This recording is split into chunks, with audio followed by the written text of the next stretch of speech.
Esta é unha das farmacias pontevedresas que hoxe puso en marcha o cribado poboacional, unha proba piloto para identificar o virus en persoas asintomáticas que está dirixido aos cidadáns de entre 40 e 64 anos. El usuario va a poder utilizar ese kit siempre y cuando cumpla una serie de requisitos, como por ejemplo estar entre 40 y 64 años de edad, tener tarjeta sanitaria, teléfono móvil porque es a través del móvil como se le va a notificar el resultado de la prueba, no haber pasado el COVID los 3 meses anteriores, no haberse hecho una PCR 15 días antes, no trabajar en centros de mayores, en tipo residencias, y luego uno de los más importantes es no haber tenido síntomas relacionados con COVID.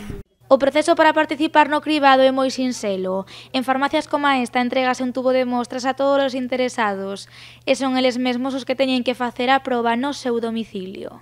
Al paciente le vamos a entregar un kit, ¿de acuerdo?, que va a constar de un tubito con un embudo. Entonces el tubo, quitas la tapa, colocas el embudo y sobre él tienes que depositar la primera saliva. La primera saliva se considera aquella que no has comido, no has fumado, no has bebido, ¿vale?, 8 horas antes, ¿de acuerdo?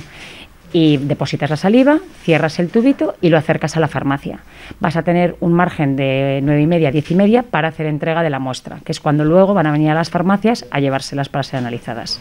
O cribado non comezou ata media tarde, cando chegaron todos os test ás farmacias, pero o certo é que esta proba piloto despertou un gran interese entre toda a veciñanza.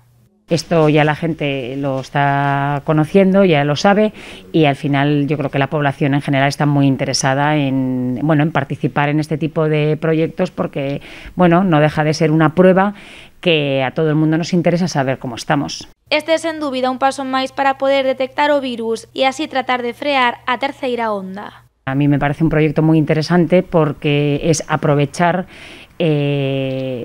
la capilaridad que tienen las farmacias precisamente de poder llegar a toda la población. Entonces, esto es una manera de informar, por un lado, a los pacientes que puedan participar y cómo se ha de realizar el proceso, y por otro lado vamos a ser un punto de recogida de muestras muy importante. A proba piloto púsose hoxe en marcha en 6 farmacias da provincia, 3 en Pontevedra e 3 en Vigo.